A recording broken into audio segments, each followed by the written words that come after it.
everybody, welcome back to a little tailgate talk, and today we're going to talk about success and dumb mistakes. We've talked about it before in other episodes, but we tend to make mistakes, and that happened yesterday. You can tell that story. That was you. I didn't get to make it. So yesterday I had to fly a little solo. Pat had some stuff he had to do. The boys was in school. And so I said, well, it's too pretty of a day. I'm going to head to the farm and hunt. And birds are gone when I get set down. And my wife calls. And she has some issues with her car. So I said, you know what, I'm going to chalk it up and going home. I mean, it's 7:30. And something inside me said, when you get to that gate, there's going to be one in the field and he's going to be hammering. And sure enough, as soon as my key entered the lock at the gate, he went off. And I said, well, I'm going after it. I told my wife, hey, take my work car.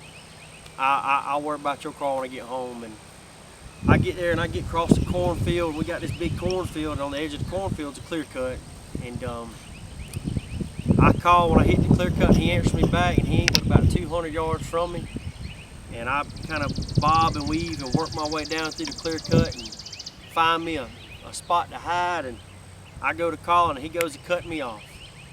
And I give it a few minutes, call, he cuts me off, and he lets me know he's coming. He's on his way. And the clear cut kind of is flat, then it drops down into a bowl, and the wood line is over there, and I can tell he's made it to that bowl because I can hear his chest rattling. You know, when they're right on top of it, you can hear their chest rattling. I can hear his chest rattling, and I'm tucked down in a laid down sweet gum, and I call, and everything's working out perfect. I say, it's about to happen. I'm about to kill him right here.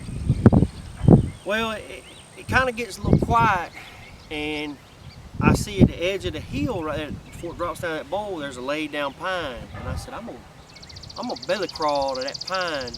That way, if he's over there on the wood line, it ain't but 50, 60 yards from that pine with that Apex TSS and that choke, I can give him a headache.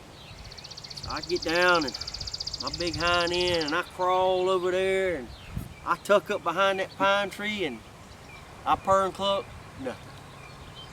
Sit there for a minute, purr and cluck, nothing. I said, oh Lord, he done seen me. Because I mean, it was a wide open gap, a good 20-yard wide open gap.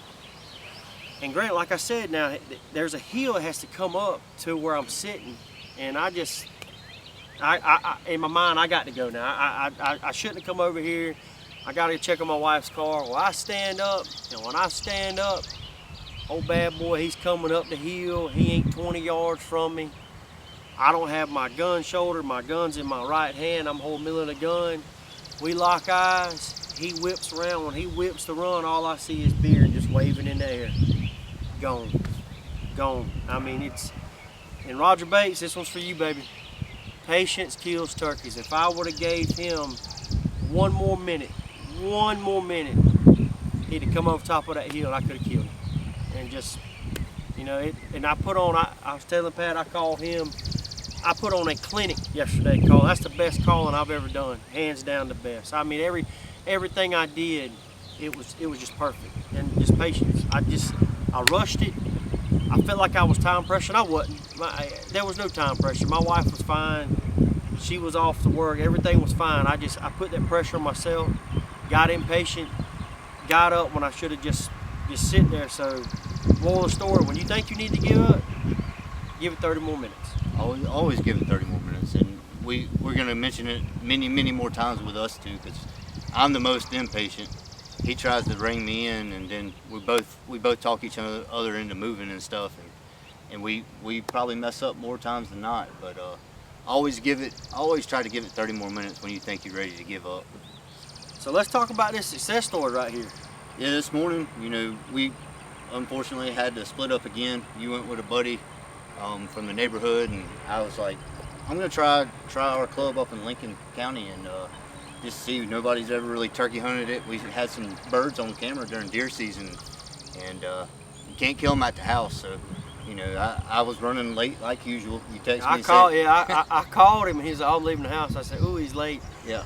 So we split up, like he said. My buddy Austin, he's never killed a turkey, and he just asked me, hey, can you come help? You know, I'm a novice turkey hunter, so to say. And I said, man, I'd love to be there, see if you know, we could call him one. He had a place pretty close to the house, and the boys is out of school, so Barrett went with us. Bo, he didn't want to go, so he's at his grandma's house, and that's why we split up this morning. So back to success. Yeah, so I started out where I thought the birds were going to be, where we had them on camera just a few months ago, and got down there and just my heart was broke. The power company was doing a bunch of work and tore up a bunch of the wood, so I knew right away it pushed the birds out.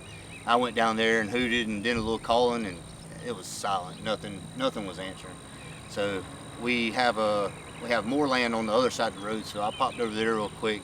And as soon as I got out of the truck, I hooted, and two birds answered. They were real far off, and I couldn't pinpoint them. So it's kind of thick, goes off down into a hardwood bottom, and I just kind of went the way I thought I heard them. And as I got a little closer, I hooted again, heard them gobble, and knew I was headed in the right direction. But I'm a little newer to the property. I knew where the property line was, or thought. There's a creek that runs through there, and I thought that was my dead end stop. Well, come to find out, I was trying to pull my map up down there, but no service. We got more land across the creek, but I stopped, you know, well before the creek, and just worked the birds up and down the creek all morning long. And I finally went silent on them, and they just started gobbling on their own and looking for me. That's the biggest thing with me, is I tend to overcall, and we get excited and go that route, but I was able to rein myself in and just kind of play the silent game with them, and it worked like a charm. I had my decoy right beside me. I saw them on the other side of the creek, held the decoy up, and the show was on then. They started gobbling their heads off, and they actually, I've never had it happen for me personally, but they flew across the creek to come over there, and this is a pretty big creek. It's not tiny by any means, and as soon as they flew across the creek, they were in gun range, and it was over with then. I was able to take this one. His buddy stuck around for a little bit, which kind of hurt a little bit, because I would have loved to double it up this morning. Yeah, it would have been, and that's another thing with us not being there and trying to run the camera. Trying to run the camera and get situated, and being solo. Like yesterday morning, I could have had a lot of good. You wouldn't have saw the turkey, but just him gobbling, the way he reacted and reacted to my call and all would have been good. But just running solo, like yesterday, it was just me, my gun, and the mouth call. No vest, no nothing. This morning, it's him, his decoy, and just. Yeah, it's tough self-filming. I didn't get the shot on film, but I got his buddy hanging around, and he gobbled a little bit. But it was a successful morning. God blessed us, and then here we are.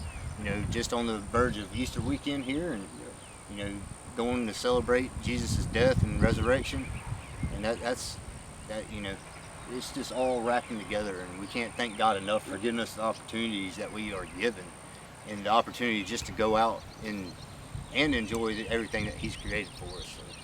You know, it's like tomorrow morning, I'm going with another friend of ours. His little boy's never killed one. Asked me if I could, you know, assist, and I'm all about it. I don't have to tote a gun. I really don't. Yesterday was just it was too pretty not to go, so I went, and I made a mistake. You know, I should have had one in the back of the truck, and I didn't. Tomorrow morning, I hope to God that the Lord bless us and the little fella gets his first one. You know, Pat's on the board now, so we've got to see a couple birds flop this year, and we've still got right at a month of season, so hopefully we can get y'all a couple more hunts, and just pray that it all pans out. There you go. We appreciate it. Thank y'all. Yep, thank you.